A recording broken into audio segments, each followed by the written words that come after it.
We out here, the weather's changing. I got a couple tips for y'all that's gonna be driving out here in this warrior weather. We out in all the northwestern states: Colorado, Wyoming, Utah, Idaho, Montana, Oregon, Washington. At nighttime, around this time of year, it's below freezing every night. So one thing you're gonna want to do, get you some cardboard. There's ways that you can strap this to the front, and they sell leather covers. But if you don't have all that, or a lot of places might be sold out, just grab you some cardboard, put it up at the front. That's going to stop your engine from being so cold. And so what happens in the wintertime is, one, if you've had coolant leaks during the year, I didn't show y'all the other day, but when I got a PM, I changed all my radiator fluid and got it fresh.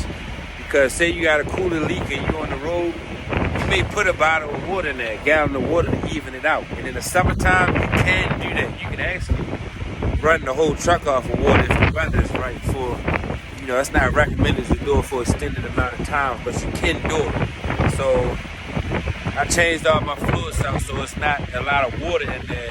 It's mostly coolant so it won't freeze over. You don't want your engine block to freeze over. You got a bunch of water in there. What would have happened is, in the wintertime, your fuel filters will freeze at nighttime. So I remember when I was young in the game, when I was doing containers, I used to park down there next to Kenny G and them off of Moravia Road. And some of them guys, the older guys, they would let their trucks run all night, even if they was going home. But they wanted to keep that engine warm, keep that fuel circulating. But you're going to want to get you some of this. It's anti-gel. You put this in your fuel, it'll stop your fuel tank and your fuel filters from gelling up.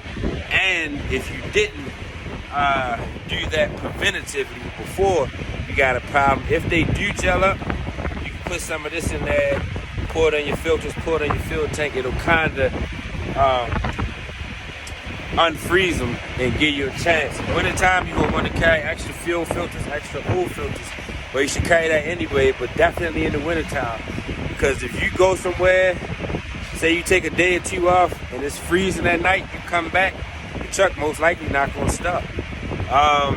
Also, keep you some alcohol. This is good to put in your airlines if they freeze over. Another thing, wintertime is not the time to have those red and blue airlines. Those joints are plastic.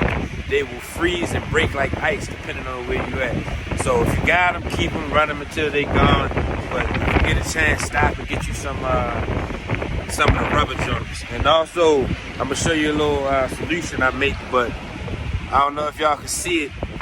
This stuff is frozen. And when you're driving and your windshield wiper fluid is frozen, it's not coming out of your windshield wipers, and you got fresh snow, fresh debris, trucks driving in front of you, getting your windshields all muddy.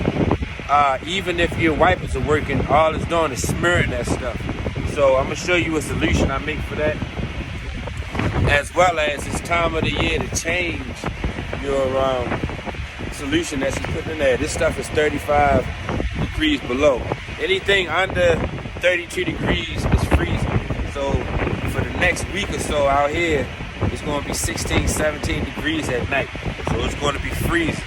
Also, make sure you keep some starter fluid, because nothing has to be wrong with the truck. If you let that joint sit too long and it's cold, you're going to come to that joint and it ain't going to start. Wintertime, mobile mechanics, hot shot guys, not hot shots to trucks, but guys that's coming, jumping trucks in the morning, they're going to be making a killing, because a lot of places not going to have places to plug trucks up. Like this plug right here is an electrical plug. What you're supposed to do is plug your electrical cord in there, and it'll keep your system. Most places not going to have that. Most places people not running around with electrical cords. So I'm about to make this solution. I'm going to show y'all that. And also, always keep water with you. A lot of these highways and mountains can shut down, and you're going to want to keep at least a case of water with you, because you may not be able to get to a bathroom. You may need to brush your teeth, wash your face. You may have to take a bird bath. You may be thirsty, and your cup of coffee or soda, whatever, ran out. A case of water come in handy, and also it's not recommended in the wintertime, but sometimes you gotta do what you gotta do. You get a lot of coolant leaks and burst pipes in the wintertime. Clamps breaking off. You're gonna need that water sometime to fill your tanks back up and even, just so you can get where you're going and deliver the load. So you're gonna be driving in some extreme weather. A lot of y'all back east, it ain't gonna get as bad, but I tossed this one out there to y'all for free. The money is where the problem is. Birds flock south for the winter. All the trucks are trying to go where it's warm and sunny right now. When it start getting cold in the mountains and they have avalanches and snowstorms and severe winds, people don't want to take the risk. But that's where the loads are going to be paying you the most. Paying to drive cheater problems. So y'all just keep that in mind. Stay tuned. I'm going to show y'all how to make this solution. Until next time, peace.